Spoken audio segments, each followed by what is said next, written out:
Road வந்து நீங்க ரோடா use பண்றதுக்கான ஒரு ஜிஎஸ்டி மாதிரி வச்சுக்கலாம். அப்போ டோல்ன்றது ஜிஎஸ்டி கிடையாது. டோல்ன்றது வந்து பாத்தீங்க அப்படின்னா நீங்க பயன்படுத்தினா கொடுக்குறீங்க, பயன்படுத்தினா கொடுக்க மாட்டீங்க.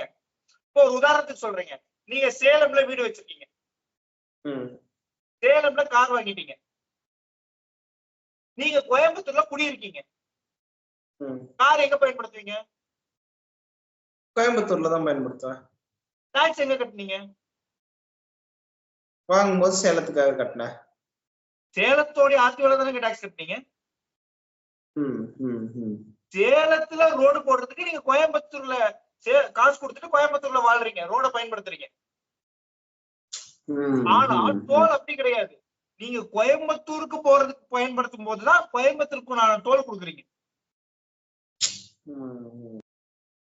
இப்போ சாலை கட்டிட்டா சாலை இல்ல அப்படின்னு கேக்குறது வந்து மாநில அரசுக்கான ஒரு கேள்வியாக இருக்கணும்னு நினைக்கிறீங்க? சாலை எங்க இல்லையோ அதற்கான கேள்வி நீங்க கேட்கணும். சென்ட்ரல் கவர்மெண்ட் சாலையை போட்டாதான் டோல் போடும். டோலை மட்டும் போட்டு வச்சுட்டு ரோடு போடாம வச்சுக்க மாட்டாங்க. ரோடு நீங்க பயன்படுத்தும் போது கூட அது ஓபன் ஆகுற வரைக்கும் டோல் போட்டிருக்க மாட்டாங்க, பாத்திருப்பீங்க.